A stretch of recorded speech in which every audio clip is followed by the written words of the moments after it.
na igreja, levando a igreja de certa forma a valorizar os que são úteis, ignorar os vulneráveis, né? Por isso, o texto de hoje, ele vai nos ensinar que entrar no reino de Deus não tem nada a ver com mérito, com capacidade, com importância, com influência, com quem você é de fato. O reino de Deus, ele é dado pela graça àqueles que reconhecem sua necessidade e se aproximam de Jesus com as mãos vazias, confiando somente nele. Por isso a igreja jamais deve impedir os vulneráveis, aqueles que são como crianças, aqueles que vêm com suas mãos vazias, de terem acesso à graça de Cristo, ao nosso Senhor. É como dissesse: peraí, o que é que tu tem a oferecer para vir para a igreja, para oferecer a Jesus? Nada, então passa o largo, vá-se embora, né? Mas não é bem assim. O reino de Cristo pertence aos que chegam de mãos vazias. É essa a ideia, não só do texto de hoje, mas como toda a palavra de Deus nos apresenta isso. Mateus, então, guiado pelo Espírito Santo de Deus, ele queria, ao registrar esse texto, para que a igreja, posteriormente, que iria ler, entender que não é desempenho espiritual, não é aquilo que você faz ou aquilo que você acha que está fazendo que vai torná-lo merecedor. O texto claramente nos chama a abandonarmos a autossuficiência, a nos acharmos que somos merecedores do reino de Deus e a confiarmos somente em Cristo. Será que existe uma ligação entre criar barreiras para aqueles que não podem entrar no reino, com a ideia de acharmos que merecemos o reino? Acho que sim, não é? Se eu me acho bom, eu olho para outra pessoa e digo: essa pessoa não é tão bom quanto eu, então ele não merece entrar. Eu acabo criando barreiras para que outros não entrem. Então preste atenção, nós iremos fazer uma leitura de grão em grão, entendeu? Em pouquinho, à medida que o texto é pequenininho, né? Então, à medida que a gente for avançando, a gente vai entendendo mais sobre ele. E eu quero mostrar para vocês que o texto tem uma coisa bem interessante. Mateus, ele vai apresentar uma espécie aqui de um movimento que constrói essa cena para explicar muito bem essa ideia de quem são aqueles que entram no reino, quem são aqueles que são alcançados pelo reino, que nada tem a ver com mérito, com conquista, com desempenho. Ele vai mostrar um movimento que tem a ver muito com as mãos. Você vai prestar atenção isso no texto. O primeiro movimento, então, a gente vai ver justamente a ideia, as mãos que buscam a bênção e a oração de Jesus. Olha o verso 13, como você gosta, a parte A do verso 13. Depois trouxeram crianças a Jesus para que eles lhes impusesse as mãos e orasse por elas. O texto, ele começa com esse movimento de aproximação. A palavra usada aqui, que Mateus escolhe para falar, é a ideia de alguém conduzir outra pessoa, uma pessoa que não pode ir até aquele local, né? Alguém que tem algum tipo de deficiência, alguém que tem algum tipo de limitação, ou no caso uma criança, é alguém que é levado por alguém até aquele local. Na época de Jesus, como eu disse, as crianças não tinham essa importância social, poder ou influência religiosa. Por isso, o ato de levá-las até Jesus é engraçado, porque é meio que um desenho, um exemplo, uma parábola sobre a incapacidade que o próprio ser humano tem de ir até Jesus. Isso é meio que tipificado por essas crianças. Essas mãos que buscam essa bênção de Jesus simboliza de fato que a verdadeira bênção, ela não vem do esforço humano, mas da pessoa de Jesus. Elas não são levadas a Cristo por mérito, por conquista ou credenciais. A mãe não falou para a criança: se você se comportar, eu levo você para Jesus. Você hoje merece ver Jesus. A mãe, o pai tem um anseio de abençoar seu filho. Seu filho não tem condições de ir até Cristo, né? Então os pais pegam seus filhos e levam seus filhos até lá. O que torna essas crianças, o que dá acesso a essas crianças até Cristo, não é o que elas têm em mãos, porque elas não têm absolutamente nada. Elas não têm conquistas, méritos, carteira de membro de alguma coisa, absolutamente nada. Elas são levadas porque representam necessidade.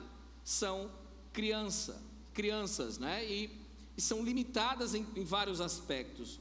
O pedido então da imposição das mãos e da oração demonstra que só Jesus pode conceder o favor de Deus. Talvez eles não tivessem toda a profundidade de quem Jesus era, mas eles estavam buscando a única pessoa que poderia de fato abençoar com a bênção de Deus essas crianças. O texto vai então confrontar a ideia que podemos chegar a Deus com as nossas próprias forças. As crianças representam exatamente a ideia de quem pertence ao reino. Pessoas que não têm mérito algum, pessoas que não reivindicam seus direitos e que dependem completamente de Deus. É impressionante como está construído o texto. Logo depois, a gente vê o jovem rico, como eu disse, que já chega dando meio que uma carteirada, né? Espalhafatoso, bom mestre. E os discípulos se curvaram àquele homem, porque, olha, o cara tinha bala na agulha, né? Então, isso é um engenheiro, abre aqui para ele passar. Pode passar, não, né? Deixaram o homem passar. Crianças, jamais. Crianças não têm mérito algum, por que as crianças vão merecer entrar ali? E é bem engraçado que não se iluda. A Bíblia é escrita para nos conduzir até Deus, para nos explicar a queda, a salvação, quem Deus é, quem nós somos. E quando você não é crente, o Espírito Santo trabalha para convertê-lo a Jesus. Depois que você é crente, o Espírito Santo trabalha para você se render o texto. Para você, quando estiver sendo educado, exortado, confrontado, você se curve ao texto, porque talvez o seu coração não seja como o dos discípulos, e amém, glória a Deus por isso. Então é vacina para você. Mas se seu coração é como os dos discípulos, é remédio. Então todo mundo tem que tomar a dose desse texto. Vacina para uns, remédio para outros. Porque não se iludam, o nosso coração é uma fábrica de ídolos, é um terreno fértil para o pecado. Hoje você está bem, amanhã seu coração começa a trabalhar em uma voltagem diferente e você se acha. Você começa a pensar como os discípulos: fulano não merece o céu. Vou usar exemplos: Deison não merece o céu. Você já viu que muitas caras concordam comigo. Lembrando que isso é só um exemplo, assim, sabe? Uma ilustração, né? Não tem nenhuma verdade nisso, né? Cicrano merece, ele é uma boa pessoa. Fulano, jamais, né? O que fulano tem a oferecer? Absolutamente nada. E é um pensamento comum, porque somos seres caídos. O ato, então, de trazer as crianças a Cristo apontam justamente essa verdade. Um dia, o Espírito Santo de Deus nos levou até Jesus.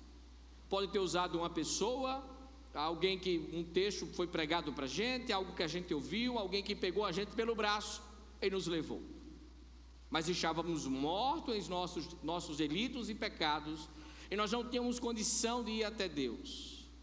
Foi o Espírito Santo que nos levou. E esse texto, ele representa muito bem isso, como a ideia das crianças serem levadas a Jesus.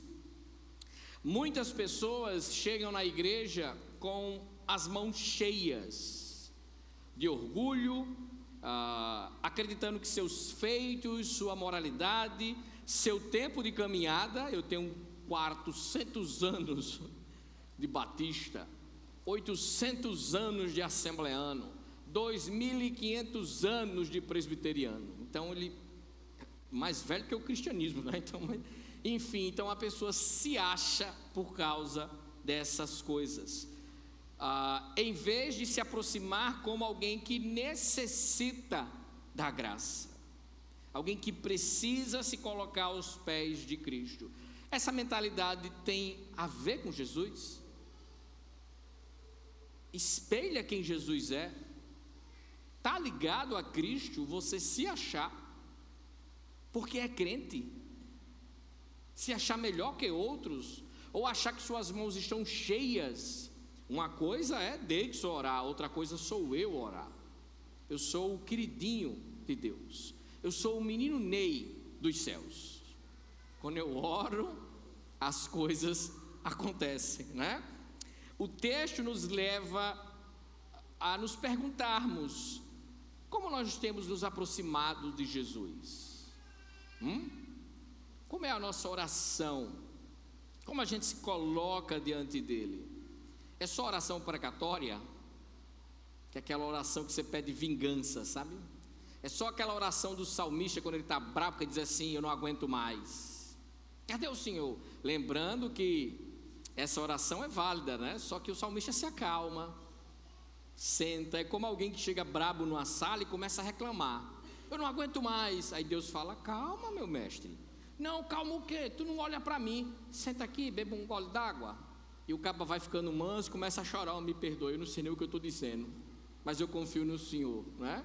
As orações dos salmistas são assim. Mas como você tem se aproximado de Deus? Com as mãos cheios de justificativas, autossuficiência? Não, porque eu fiz, eu sou, eu fiz. Lembra muito a oração de Jonas, não os 2 Jonas que temos aqui, Jonas da Bíblia.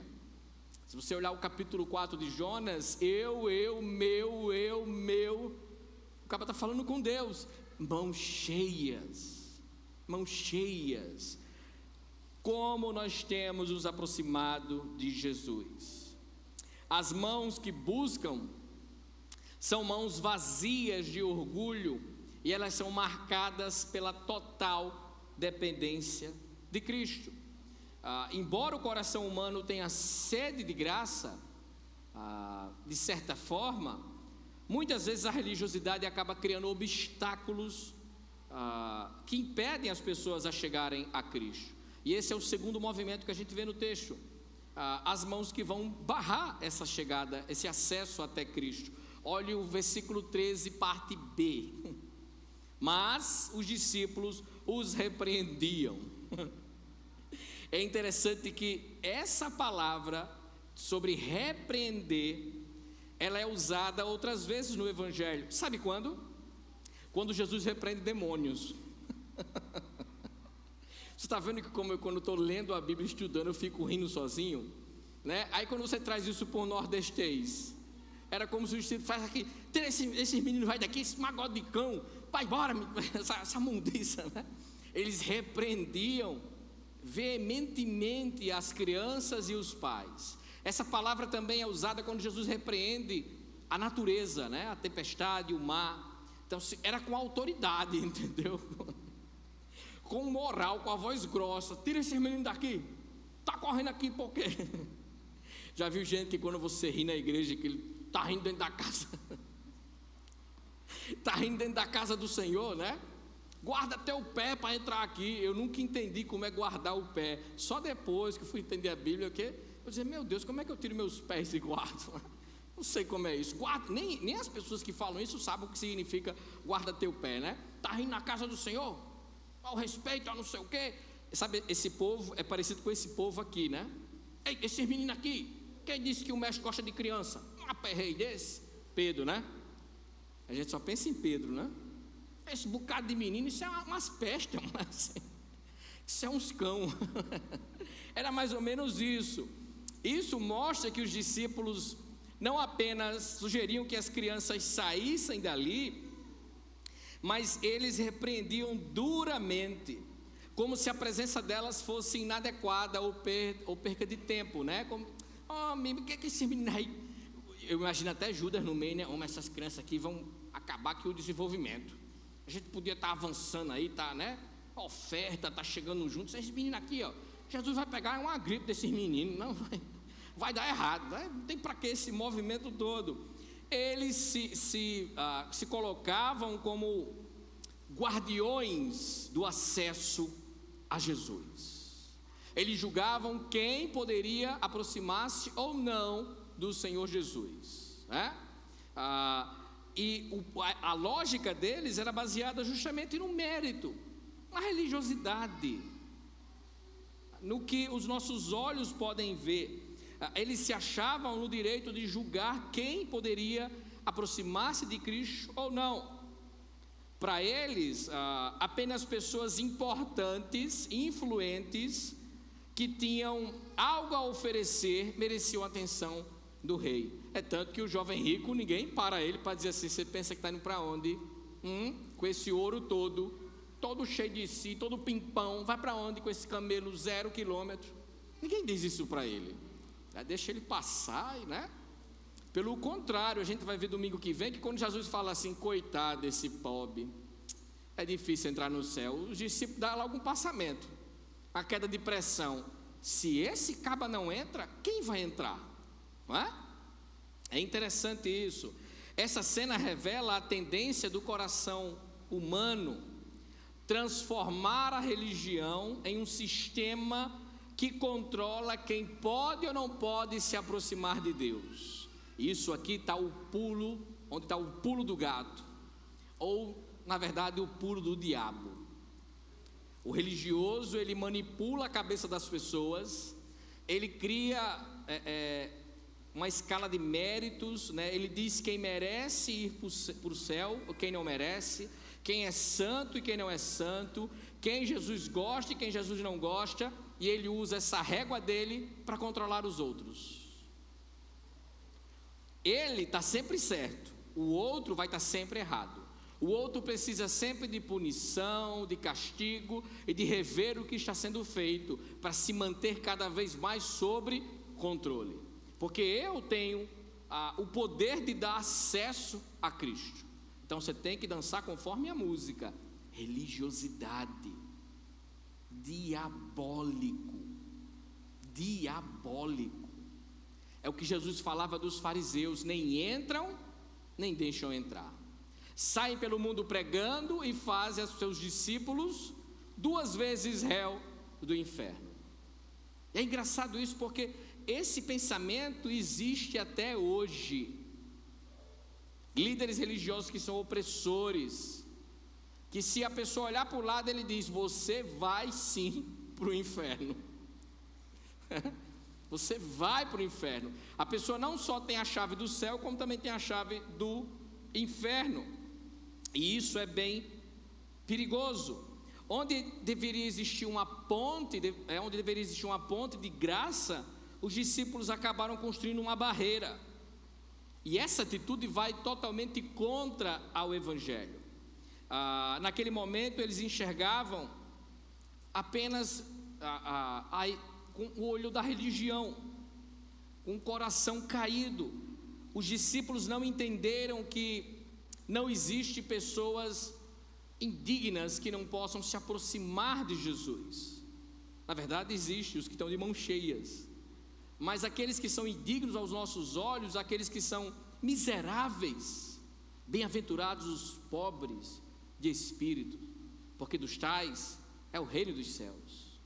Essas pessoas quebradas pela vida, que decretam falência existencial, essas pessoas têm um caminho de acesso a Cristo. E os discípulos não poderiam criar uma barreira em relação a isso. Mas na verdade, essas mãos, as mãos que barram, eles tentavam proteger a pureza da igreja, do movimento ali de Jesus, a produtividade. Essa pessoa vai impulsionar aqui o movimento. Esse coitado, isso aqui vai dar prejuízo para a gente. Então. Isso aqui não é para você não. Vá-se embora. O texto nos leva a nos perguntarmos: a gente tem impedido alguém de se aproximar de Jesus? De maneira direta ou indireta? Será que temos criado barreiras invisíveis em relação a Cristo? Seja pela nossa teologia, pela nossa tradição, pela a questão moral em si. Qual é o nosso padrão de pessoas que são aceitáveis, que são úteis ao reino de Deus? É algo que a gente precisa pensar diuturnamente, porque somos suscetíveis a isso, sim. Depois você faz uma reflexão, você e você mesmo, quando pôr a cabeça no travesseiro: meu Deus, será que eu tenho embarreirado o povo de chegar a Jesus? Com minhas ações, com as coisas que faço ou deixo de fazer? A repreensão dos discípulos vai muito mais além do que um erro que eles estavam cometendo ali. Vai contra o próprio coração de Jesus e de quem Jesus é. Toda vez que alguém faz um quebrado, um ferido, ou alguém marginalizado se sentir inadequado, indesejado pela graça, por Cristo, está cometendo o mesmo erro que os discípulos. O mesmo erro que os discípulos. Eu já falei para os irmãos que vocês são santos demais. O pastor não é tão santo assim, por isso que ele é pastor. Na minha cabeça, quando eu me converti, eu fiz uma lista de pessoas que jamais poderiam se converter. A maioria eu não gostava, é óbvio. E outras eu dizia assim: essa pessoa é tão asquerosa que ela nunca vai se converter. Asquerosa, deplorável, depravada, imoral, digna do fogo do inferno. Amém?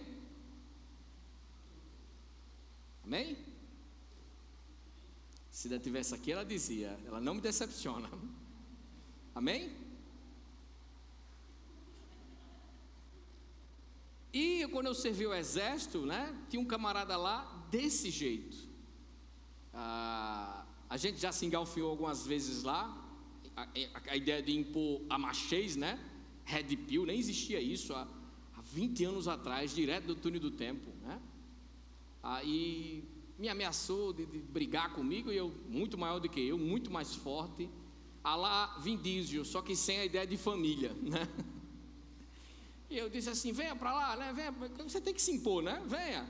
Que a ideia de intimidar é mentir para o outro, Eu vou pegar você, pois venha agora. Aí o cara: quer isso? Esse cara pequeno desse jeito, macho assim, o cara já fica, Eu tinha que me garantir, Pois venha para você ver. O cara dava 2 de mim, e não foi, Um belo dia eu fui numa igreja com Cida, ele estava lá, de paletó, chorando. Oh, Jesus! Ele era top 3 da minha lista. Ele me abraçou: ai, você é crente, chorando. Eu agradeci a Deus por 2 coisas: pela alma que foi salva e por um inimigo a menos no mundo, Ele já não ia querer mais bater em mim, Mas estava no meu top 3 de pessoas que eu dizia assim: se aparecesse Jesus e dissesse: escolha agora 5 pessoas para nós salvar, agora. Eu dizia: esse aqui não, peraí, eu posso escolher? Esse aqui não, esse aqui é inferno. E a nossa cabeça faz essas listas, Faz essas listas. A gente tem os nossos convocados, a sentar à mesa conosco, a ir para o céu, tem. Mas o texto nos convida a olharmos bem para essa ideia e descobrirmos algo que é chocante: que nós não controlamos a entrada do céu, que nós não temos controle sobre a graça, sobre o escândalo que é o Evangelho, porque o Evangelho é escândalo. Essa pessoa não merece, essa pessoa não vai, esse aqui jamais, e acontece. Então o texto nos confronta com a ideia de que nós não temos esse poder. Contudo, a barreira erguida pelos discípulos não é o fim da história. Diante da diversidade da religiosidade, a gente vê a autoridade soberana de Jesus, e a gente passa a ver outro movimento com essas mãos, agora mãos que vão acolher. Versículo 14, parte A. Anota aí, viu, Carlinhos? Parte A. Então disse Jesus: deixem vir a mim as crianças e não as impeçam. A palavra que Jesus pronuncia aqui, que Mateus vai escrever, é uma ordem direta. É porque o texto às vezes ele não carrega de fato o poder, entre aspas, do que está acontecendo ali, ou a gente não consegue ler bem, Mas da mesma maneira que os discípulos usam certa autoridade para dizer: não vai não, não vai subir ninguém, né? Não empurra as crianças. Jesus, ele usa um tom ainda maior. É porque você imagina Jesus falando aqui: homem, deixa de confusão, Pedro. Pedro briga com todo mundo, deixa esses moleques vir para cá, esses meninos. Não, Jesus está usando de autoridade, ele está dando uma ordem: não impeçam as crianças de virem até mim. O termo é uma proibição direta. É como se Jesus estivesse falando: vocês estão terminantemente proibidos de fazerem isso. Foi a primeira e a última vez. Não façam nunca mais isso. É interessante que a palavra usada aqui, como eu disse, ela se repete outras vezes. Essa palavra frequentemente é usada para descrever justamente a ideia de atrapalhar ou impedir o evangelho ou a comunhão da igreja. Lá em 1 Tessalonicenses 2,16, Paulo vai usar o mesmo verbo para descrever a oposição que os judaizantes criavam para que os gentios não ouvissem o evangelho. Eles usavam de todos os meios para impedir os gentios de ouvirem o evangelho. Eles não apenas rejeitavam a mensagem, mas eles criavam barreiras para isso. É a mesma ideia que Mateus está usando aqui. Os discípulos estavam impedindo os pequeninos de se aproximarem do reino dos céus, do rei Jesus, do evangelho. E o mesmo impedimento que Jesus está pronunciando aqui é a ideia de romper com esse impedimento que o mundo causa em relação ao evangelho. Você vê como o texto é pesado.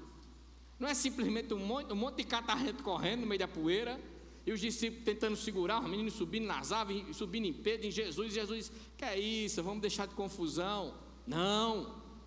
O texto é carregado de uma teologia sobre reino dos céus, sobre vida eterna, sobre condenação. O texto é muito poderoso teologicamente falando. Ao chamar as crianças para perto de si, Jesus vai então soberanamente mostrar que o acesso ao reino dos céus não pertence aos guardiões, aos porteiros da religiosidade, mas o Salvador escolhe os necessitados para salvar. As mãos que acolhem são as mãos que desfazem então a barreira da religiosidade. As pessoas que são impedidas de se aproximarem de Cristo pelo pecado, pela religiosidade, por esses porteiros, elas são neutralizadas pelas mãos do nosso Senhor Jesus. Porque quando Ele chama, os seus vão até Ele. Não tem quem impeça. Saiba que quando tocar a trombeta, pipoco, fecha no céu, frevo, todo mundo dançando, glória, não vai se perder ninguém. Na hora de fazer a lista lá no céu, presente, né? Cicrano, Deus, amém, ele está aqui, né? Vai estar lá louvando, né? Vai estar destaque, né? Você vai ser exaltado. Então, não vai ficar ninguém de fora. A obra de Jesus não contém falhas. Não vai ter ninguém a qual Jesus queira salvar e não vai ser salvo. Jesus não vai ficar assim: poxa, está faltando aqui algumas cadeiras que poderiam sentar pessoas, Cicrano, Beltrano, bem que ele poderia estar aqui. Não. A gente está falando da voz soberana que vence qualquer obstáculo para trazer as suas ovelhas para o aprisco, inclusive a morte, inclusive o nosso coração religioso, né? Porque Ele é tão bom que, além de chamar os pequeninos, chama esses cavalos que estavam impedindo os pequeninos. Me deixa as crianças virem, venham vocês também. Vocês querem arengar? Quem decide quem entra, quem chama, quem acolhe, sou eu. O chamado de Jesus, então, é um convite a nos parecermos com Ele. O que o texto nos confronta e nos diz hoje, é para pararmos de escolher quem merece, entre aspas, no merecer, a nossa atenção, o nosso cuidado e o nosso investimento espiritual. O Rei Jesus acolhia todos os rejeitados, e a igreja então deve abrir as mãos para receber os pecadores feridos, os marginalizados, e remover qualquer tipo de barreira, inclusive os religiosos, que impeçam as pessoas de chegarem até Cristo. Nós devemos ser um canal, um ponto de encontro entre os céus e a terra. Quando uma pessoa chegar para você e falar: eu quero conhecer Jesus, você diz: está aqui? Não está aqui o pai, mas está aqui o filho. Está aqui, eu vou apresentar Jesus a você, com o texto bíblico, explicando a Bíblia, mas com a minha vida, mas você não vai me rejeitar? Eu já fiz isso, aquilo outro, eu sou isso, aquilo e aquilo outro. Qual o pecado, a graça, o sangue de Jesus, as mãos que acolhem, não pode cobrir? Já pensou? Eu rogo a Deus para que Ele bote rejeitados em nossas vidas, na nossa rotina diária, pessoas asquerosas aos nossos olhos, e Ele nos dê o presente, o privilégio de cuidar dessas pessoas. Já imaginou? É como você encontrar algo no lixo, não é? E cuidar e tratar, e está aqui, ó, o cabo do lado dizendo: tira isso aí, faça desse jeito, pinta esse cantinho, lixa esse outro, dê uma lapada nesse outro canto aí para desempenar, né? E depois está aquele negócio invocado. Já pensou nisso? O privilégio, não de fui eu que fiz, olha como eu sou invocado, está vendo aí? Mas eu fui usado para abençoar a vida de outra pessoa. Eu estava pensando com os meus botões, uma das coisas que os pastores mais gostam de chorar, lidar com pessoas é difícil. Por que você não virou boiadeiro para trabalhar com boi, né? Por que você não foi trabalhar com outra coisa? Porque assim, todo emprego é válido, todo emprego a gente pode glorificar a Deus, mas tem algo mais importante para gastarmos a nossa vida do que com pessoas. Seja trabalhando como médico, como enfermeiro, como advogado, ou servindo num restaurante, sendo um policial, sendo um pastor, seja lá o que for, mas ter na cabeça: eu estou aqui para servir a pessoas, para cuidar de pessoas, porque as pessoas são mais importantes do que qualquer outra coisa. As pessoas são a imagem de Deus, não estruturas, não animais. Eu sinto muito, mas seu cachorro não vai para o céu. Sinto muito. Eu sei que você é pai de pet, mãe de pet, que ele dorme na cama com você, mas não vai. Lulu não vai para o céu, o cachorro, né? Não vai. Também não vai para o inferno. Se ele fosse para o inferno, né? Mas não vai. Não há nada mais importante do que pessoas. E quando Deus nos dá o privilégio de termos as mãos, de sermos as mãos que acolhem, de sermos as mãos de Cristo nessa terra, e restaurarmos casamentos, relacionamentos, colocarmos pessoas no prumo, tem satisfação maior do que essa? Tem satisfação maior do que essa? Não tem. Não tem de forma nenhuma. Mas a gente caminha para o fim do sermão, não o nosso, eu assim espero, viu, Deus? A gente ainda dura aí pelo menos até outra Copa.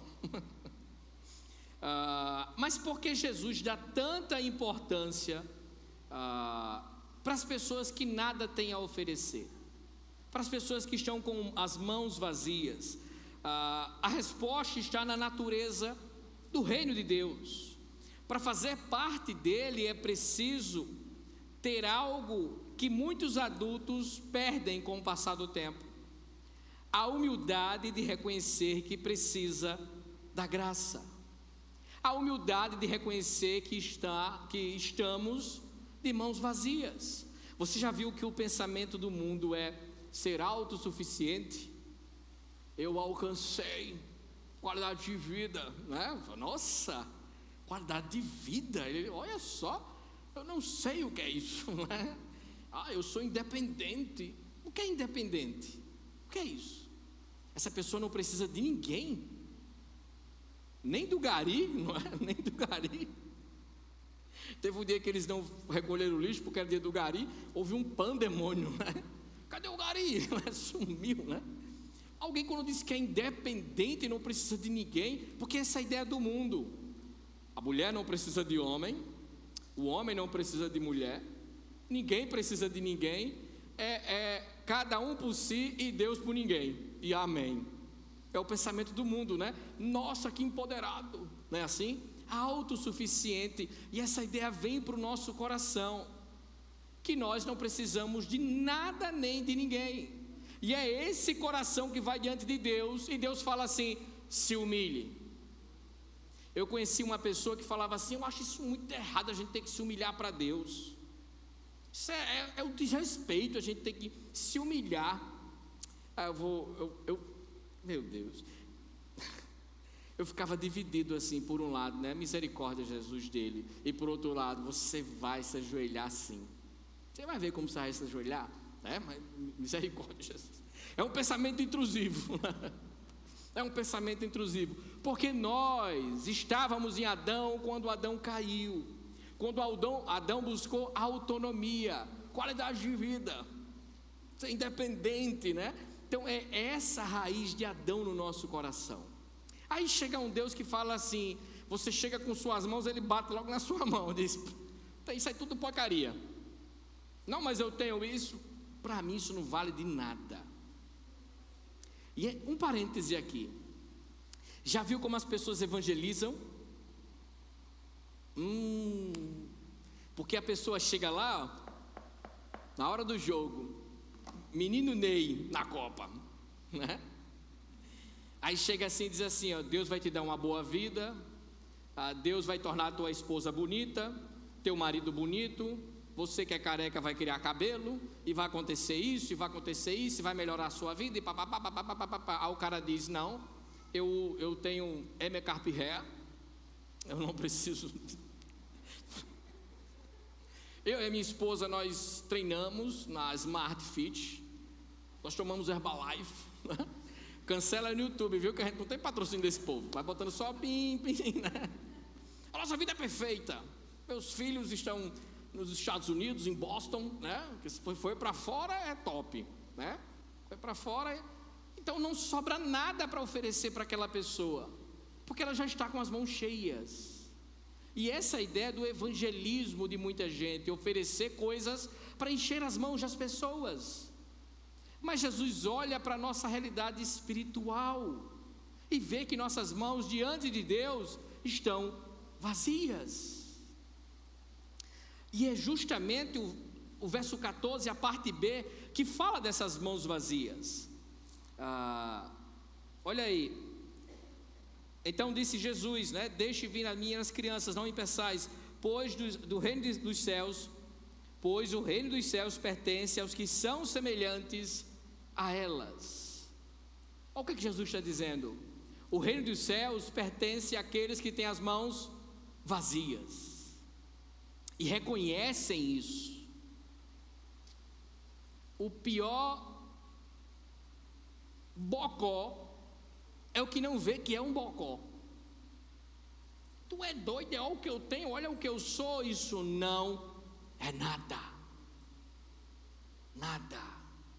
Absolutamente nada. O que nós podemos oferecer a Deus para receber o amor, o perdão, a misericórdia dele? O que nós temos a oferecer para nos darmos acesso ao céu? Não, se Deus não me levar para o céu, lá vai ser muito chato. É por isso que todo artista, jogador morre e vai para o céu, né? Tá essa hora cantando lá, ó.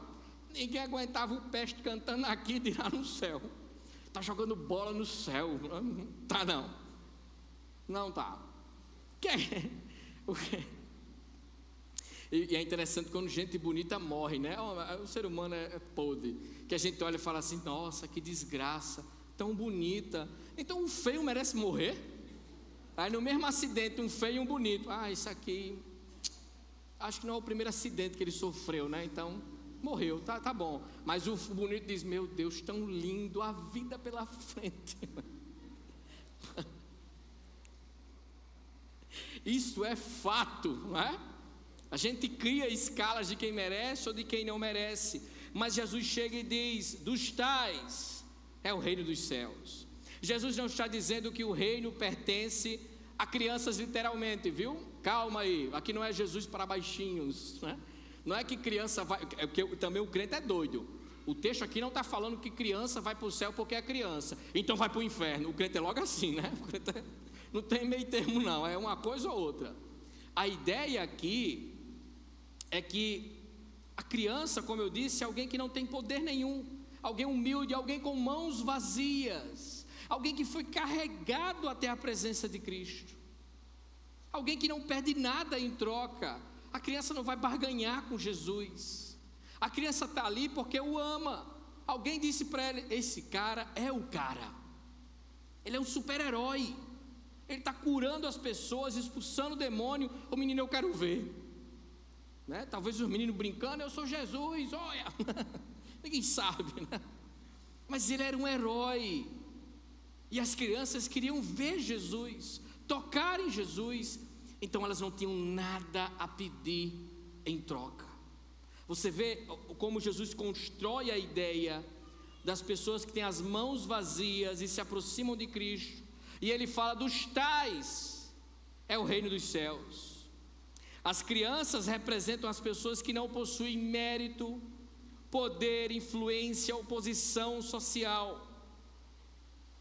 Apenas são levadas até Jesus, e Jesus acolhe essas crianças.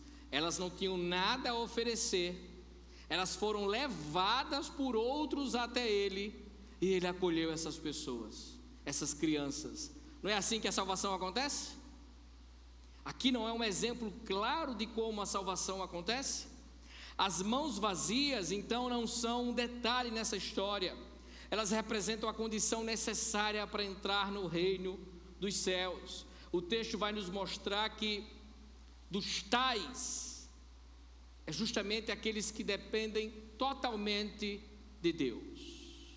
É como se a pessoa chegasse com um documento da vida dela, né, a chave dele, e dissesse: está aqui, Jesus, eu declaro falência existencial. Tudo que eu tenho, tudo que eu já conquistei, isso para mim perdeu o valor de certa forma. Eu não enxergo as coisas como antes. Na verdade, eu me sinto perdido, mesmo tendo de tudo, mesmo sendo reconhecido, mesmo tendo dinheiro, mesmo tendo um padrão de vida, uma qualidade de vida, mas eu me sinto vazio, pobre, carente, sem nada, a ponto de ver que minha vida não vale nada, e eu já quis tirá-la. Porque qual é a graça de eu estar aqui? O que eu tenho a ganhar, o que eu tenho a oferecer? Absolutamente nada. Eu percebi que eu não sou ninguém, e que esse mundo é um teatro de ilusões, e que eu estou preso numa cordinha, nada de Illuminati, viu? Eu estou preso numa cordinha. Isso aqui é passageiro. A gente briga por coisas pequenas, mesquinhas. É pó brigando com pó para ver quem é mais pó do que o outro pó. Mas quando nó a rocha, a gente percebe que não somos nada, absolutamente nada. Quando esse sentimento vem no nosso coração, menino, os anjos no céu ficam lambendo os beijos. Vai soltar foguetão, bora, é agora. O caba vai se entregar, e o cara se entrega, a pessoa se entrega a Jesus, e Jesus acolhe aquela pessoa.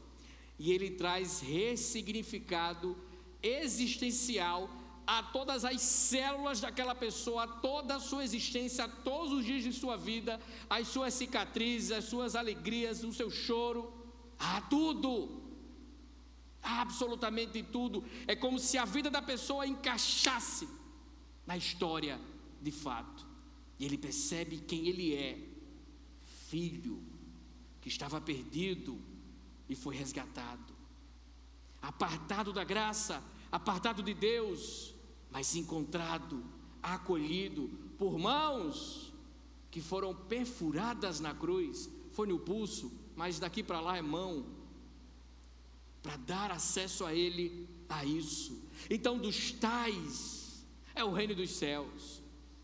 Agora pensem comigo, as pessoas veem o copo meio cheio, o copo meio vazio, né? A gente olha para o mundo e diz assim: o mundo acabou-se, pode explodir, né?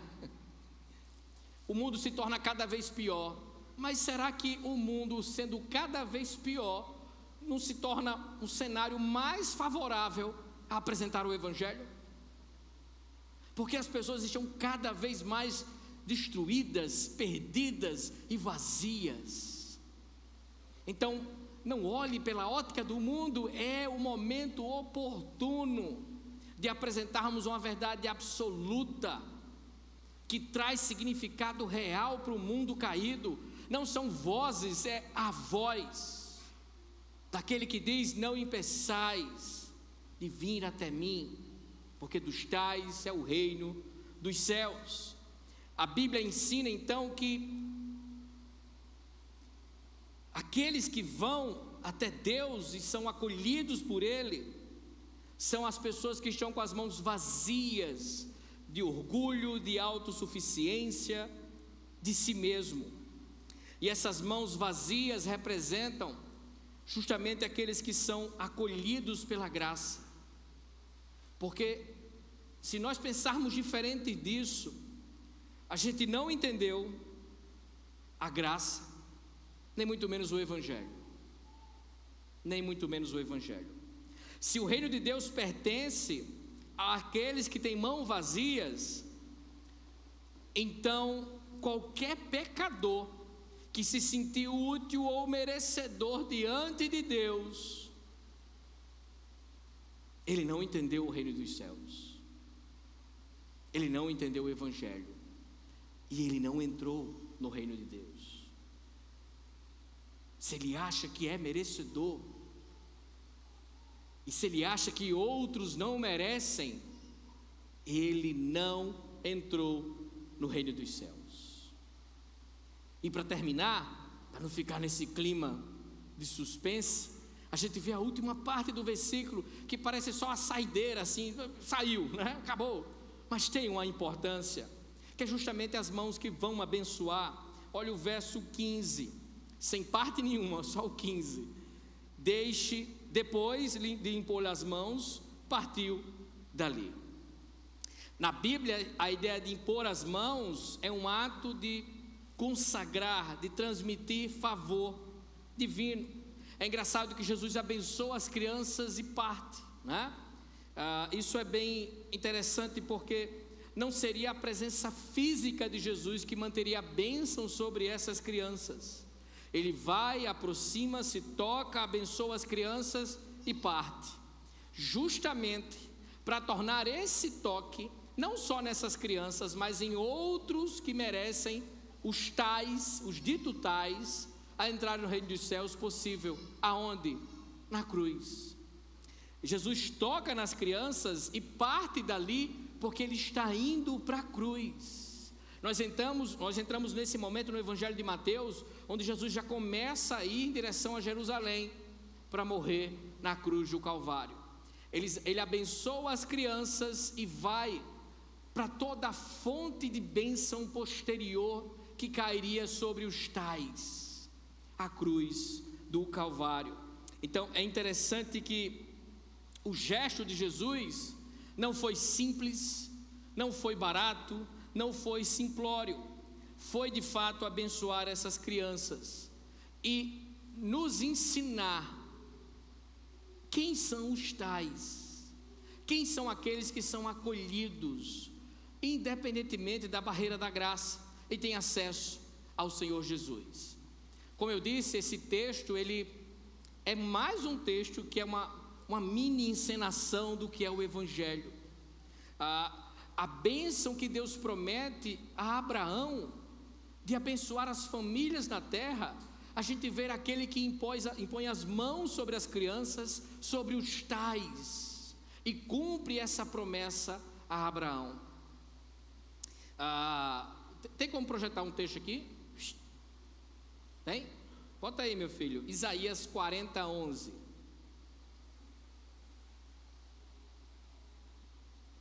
É um daqueles textos assombrosos da Bíblia, que você, já está aí?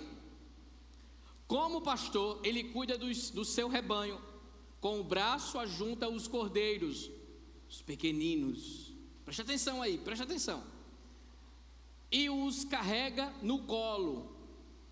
O negócio está ficando sério, né? Conduz com cuidado as ovelhas que amamentam as suas crias. Você vê como o texto fala de um pastor que cuida de ovelhas, e de ovelhas que carrega no colo, ovelhas que ainda são amamentadas, ovelhas crianças, né? Você entendeu agora, né? Engraçado, né? Quem é esse pastor aí? Não é eu não, viu? Eu só cuidei de uma criança, Helena. Quem é esse pastor? Onde esse texto está se cumprindo? Mateus 19, 13 ao 15. O pastor que cuida, coloca no colo, não é? Abençoa os pequeninos. É interessante isso, não é? Eu quero graciosamente fazer 3 aplicações. A gente já fez bastante, mas para fixar bem sobre esse texto no nosso coração, e a gente caminha para o fim. A primeira, viu, Kaline? A primeira, a gente vê a graça como ela transforma a nossa visão. A mesma graça que nos recebeu quando nós não tínhamos absolutamente nada a oferecer, porque você lembra do dia que você se aproximou de Jesus de mãos vazias, não é? Essa mesma graça agora transforma nosso olhar.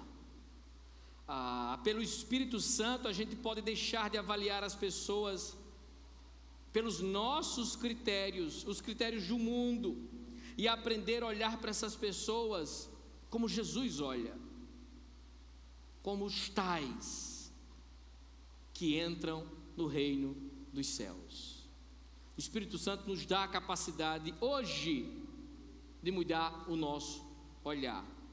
A segunda é que a graça, ela nos concede descanso. Uma das coisas mais interessantes que o Evangelho faz, além de tudo que ele faz, é nos libertar de uma vida de religiosidade. Isso é impressionante. Em Cristo não precisamos provar nosso valor dioturnamente a Deus, como a religião ensina. Foi a graça que nos aceitou, não o desempenho. Ele olhou para as nossas mãos vazias, assim como o filho pródigo volta sem nada e fedendo a porco para casa. Foi assim que Jesus nos recebeu. Assim, pelo colo gracioso concedido por Cristo, pela sua obra, nosso pastor, nós podemos hoje abandonar a autossuficiência. Pare de tentar merecer o amor de Deus, a salvação.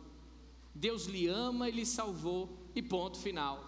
Sabendo que você não presta, se é isso que você quer ouvir.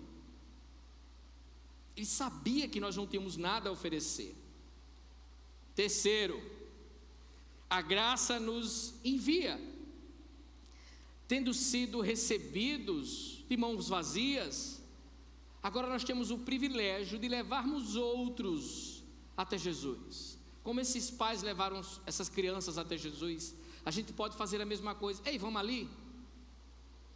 Eu vou te apresentar a uma pessoa. O Espírito Santo nos capacita então a derrubarmos as barreiras. no nosso coração, ao nosso redor, para fazer a igreja, a nossa casa, a nossa vida, um ponto de encontro para os feridos e necessitados, para que eles possam encontrar e conhecer as mãos que acolhem. Tem um ditado que diz que as mãos de Deus estão no mundo. Nós somos as mãos de Deus. Nós temos o privilégio de sermos as mãos que acolhem e levarmos as pessoas até Cristo Jesus. Amém?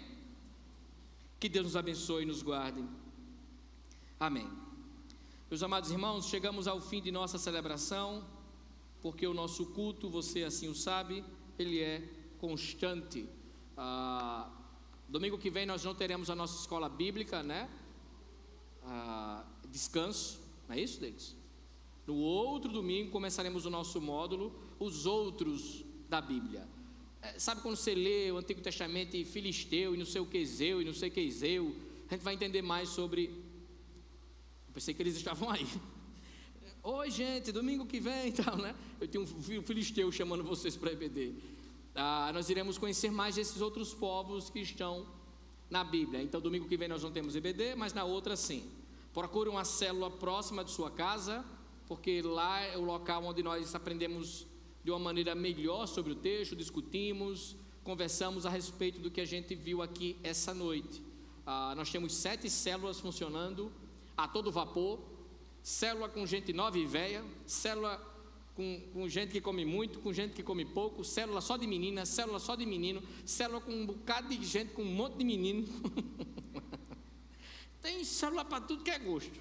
Pastor, tem uma célula só de doido, bora fazer. Não tem problema não, aqui não tem. Agora essa célula vai bombar, viu? Essa célula talvez seja a maior, né? Os outros avisos nós estaremos colocando nas redes sociais da nossa igreja. E não esqueça, você talvez tenha esquecido, porque nós estamos num tempo não tão quente, né? Deu uma esfriada, chuva, mas o PAC 6 ele está em andamento. Nós iremos esfriar essa igreja, apagar o fogo do calor, não é? Nós iremos climatizar e estamos sim. A Assembleia hoje é uma das ferramentas que usamos para entender melhor a igreja, entender melhor toda a questão financeira e usarmos, investirmos da melhor maneira possível para a honra e para a glória do nosso Senhor Jesus. Dizendo isso, após a nossa celebração, você que nos visita, não se sinta constrangido, nós não queremos o seu dinheiro, queremos a sua presença, a sua vida. Aqueles que são membros da nossa igreja têm o privilégio e a obrigação de dizimar e ofertar, quer seja no saleiro aqui, que Daniel deu uma cabeçada domingo passado, ele quis entrar de cabeça nas ofertas, ele disse, agora eu vou ofertar, ele mergulhou ali, né? Ou através do QR Code, enfim, mas você que nos visita, não se sinta constrangido, você que é membro, você vem aqui à frente e o faz, é só você e Deus. Há um cafezinho ali, para você colocar o papo em dia, conversar com os irmãos, empurrar um ao outro, conversar, rir e pronto. Deus abençoe a cada um dos irmãos, Deus abençoe sua casa, sua família. Há mais algum aviso? Sim, eu quero dar um aviso. Não pense em nenhum momento que nós iremos desmarcar qualquer coisa da igreja, que são pouquíssimas por causa de jogo de Brasil, viu? Amém? Se você faltar para assistir jogo, eu espero que sua TV queime. Amém? Olha, Deus não tem TV, por isso que ele não. A casa dele é tudo só ele ali, só não é pouca coisa, tá? O bicho ele assiste pela janela troca de canal. Não é muito bom não assistir pela janela lá, viu? Pode estar passando um filme de terror, né? Vamos orar? Vale. Eu adoro ver o Brasil perdendo. É meu esporte predileto. Vamos orar. Vamos orar. Santo e eterno Deus, nós te agradecemos por mais uma celebração, por esse momento, pela tua palavra, por aprendermos mais do Senhor, mais do teu reino, dessa graça, meu Pai, que derrubou barreiras, dessas mãos que nos acolheram, mesmo nós estando de mãos vazias, ó Pai. Nós somos gratos ao Senhor por isso. Perdoa os nossos pecados, perdoa as nossas transgressões e ajuda-nos a colocarmos em prática, a vivermos isso no nosso dia a dia, meu Pai. Eu sou grato ao Senhor, eu te agradeço por tudo, no nome santo, eterno e poderoso do Senhor Jesus. Amém, amém e amém. Deus abençoe a cada um dos irmãos e amém.